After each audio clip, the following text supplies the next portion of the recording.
বন্ধুরা একটা জিনিস নোটিস করেছেন, বেতন আসলো 7 থেকে 10 দিনের মধ্যে পুরো বেতন শেষ, আর বাকি মাসটা চলে ধার, ইএমআই, উধারি আর টেনশনের সঙ্গে।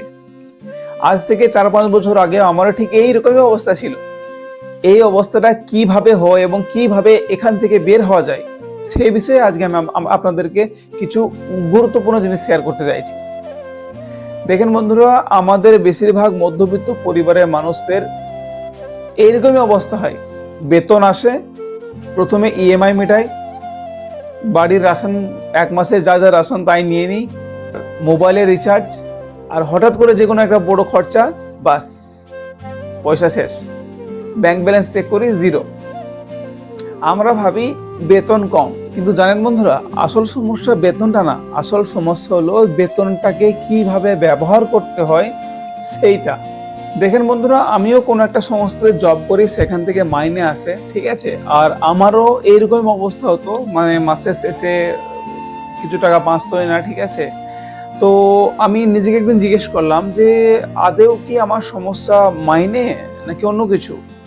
তো পরক্ষণে আমি উত্তর পেলাম যে না, মেন সমস্যা কিন্তু মাইনে না, মেন সমস্যা হলো ফাইন্যান্সিয়াল ডিসিপ্লিনের। ঠিক আছে বন্ধুরা, ফাইন্যান্সিয়াল ডিসিপ্লিনের 5টা মূল স্তম্ভ আছে, ঠিক আছে। ফার্স্ট কি? ইএমআই এমন একটা ট্র্যাপ বন্ধুরা, ঠিক আছে। এটা আমরা ভাবি যে খুব ছোট ছোট কিস্তির মাধ্যমে আমরা মোবাইল কিনে নিই, ঠিক আছে, বা হয়তো এমন একটা জিনিস কিনে ফেলি ইএমআই এর মাধ্যমে যে জিনিসটা হয়তো আমার দরকারই পড়ে না, ঠিক আছে। সেকেন্ড কি বন্ধুরা, বাজেট না থাকা সত্ত্বেও কিন্তু আমরা এমন কিছু জিনিস কিনে ফেলি, ঠিক আছে, যে জিনিসটার আমার হয়তো বর্তমানে কেনার মতো কোনো টাকা নেই, তা সত্ত্বেও হয়তো আমরা কোনো জায়গা থেকে, ব্যাংক থেকে হোক, কারো কাছ থেকে উধার নিয়ে হোক, আমরা সেই জিনিসটা কিনে ফেলি, ঠিক আছে। থার্ড পয়েন্ট কি বন্ধুরা, লাইফস্টাইল ইনফ্লেশন। মানে আজকে যদি আমার 100 টাকা বেতন বাড়ে, তাহলে আমরা কিন্তু 300 টাকা খরচার বাজেট বানিয়ে ফেলি, ঠিক আছে, বা হয়তো 300 টাকা খরচা করে ফেলি। তো এটাও একটা মানে ফাইন্যান্সিয়াল ডিসিপ্লিন ভাঙার একটা মেন কারণ, ঠিক আছে। ফাইন্যান্সিয়াল ডিসিপ্লিনের 4th রুল, সেভিং। আমাদের মতো বেশিরভাগ লোকই এটা করে যে ইএমআই মেটানো, উধারি মেটানো, রাশন কেনা, সবকিছু করার পরে লাস্টের দিকে টাকা বাঁচেই না। 5th পয়েন্ট, ফাইন্যান্সিয়াল নলেজের অভাব। দেখেন বন্ধুরা, স্কুলে যে সমস্ত পড়াশোনাগুলো করি আমরা, সেটা ফাইন্যান্সিয়াল কোনো জ্ঞান থাকে না। তো এই ফাইন্যান্সিয়াল অজ্ঞতার দামটাই আমরা কিন্তু সারা জীবন শোধ করতে থাকি।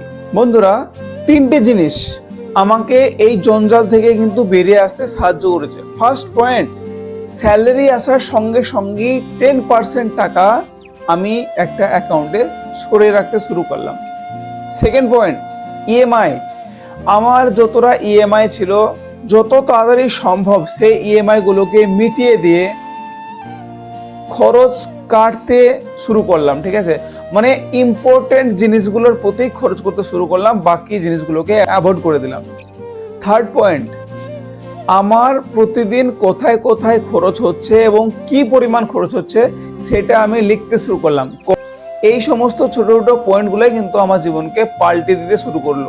বন্ধুরা, আমরা কেউই গরিব না, শুধুমাত্র ফাইন্যান্সিয়াল গাইডেন্সের অভাবের কারণে আমাদের এই অবস্থাটা হয়।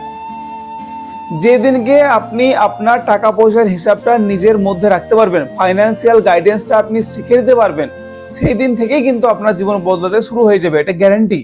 বন্ধুরা, একটা লাস্ট কথা আপনাদেরকে বলে দিতে চাইছি, আমি কোনো গুরু না, বাস আমি যেটুকু শিখেছি, যেটা আমি ভালো ফল পেয়েছি, সেই জিনিসটাকে আমি আপনাদেরকে ফ্রিতে শেয়ার করার চেষ্টা করি। আর হ্যাঁ বন্ধুরা, যদি আমার এই ভিডিওটা একটু আপনাদেরকে ইনফরমেটিভ লাগে, তাহলে প্লিজ ফলো করতে পারেন। আর হ্যাঁ, অন্যকেও শেয়ার করে তাদেরকেও শেখার সুযোগ করে দিতে পারেন। তো best of luck, thank you so much.